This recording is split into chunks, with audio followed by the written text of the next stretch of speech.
However, visa tuko nazo mkononi zishatoka. Je, tunaweza safiri kuja Urumi?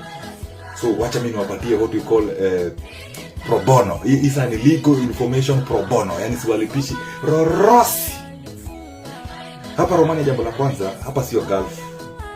Hii sio Dubai UAE, hiyo si Doha Qatar. Romania sio Doha Qatar. Ati utakuja sijui na wanaitanga sijui visa, open visa. Kwanza open visa ni kusema nini? Hiyo majina ya Gulf mnaleta Europe. Unajua tofauti ya Gulf na Europe ama mjui? Hamjui, si ndio? So kitu kama open visa sahau kabisa. Hapa hivi unakujaga na visa kama ni kazi inaitwa D visa na permanent work permit. Work permit yako ambayo ni permanent inakuaga iko na jina la employer wako, including code ya ile kazi unakuja, including maybe vitu kama maybe his tax ama her tax remittance na whatever certification kwamba analipaga tax, kumaanisha hakuna work permit inaweza toka kama kampuni ambayo ili apply hiyo work permit ni gushi. So the moment umeshika a very valid work permit ya Romania, kaa ukijua kwa kampuni yenye unaenda ni kampuni legit.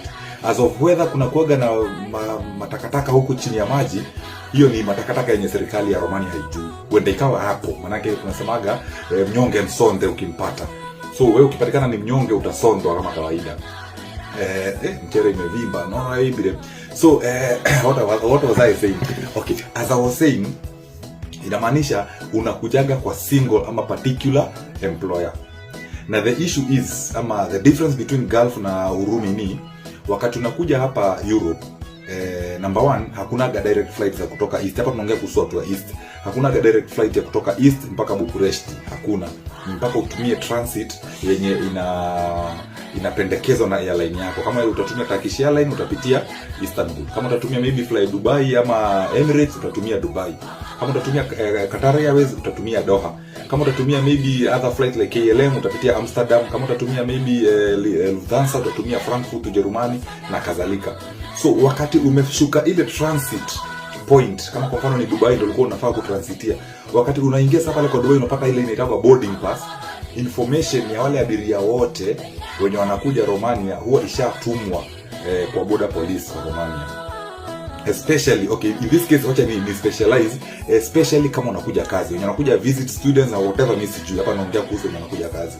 So your employer anapigiagwa simu na maofisa wa usalama, wa border police, na sio directly employer wako apigiwe simu. Your employer anaweza dedicate watu kadhaa ambao maybe ndio watakuwa kufuata watu airport. So si ajabu unapata maybe your driver, your company driver, ama maybe your HR, your supervisor, whatever position it is, watu wawili watatu ambao wako na responsibility ya kulaki wageni airport, kuleta kwenye accommodation zenu. So wakati ndege imetoka Dubai,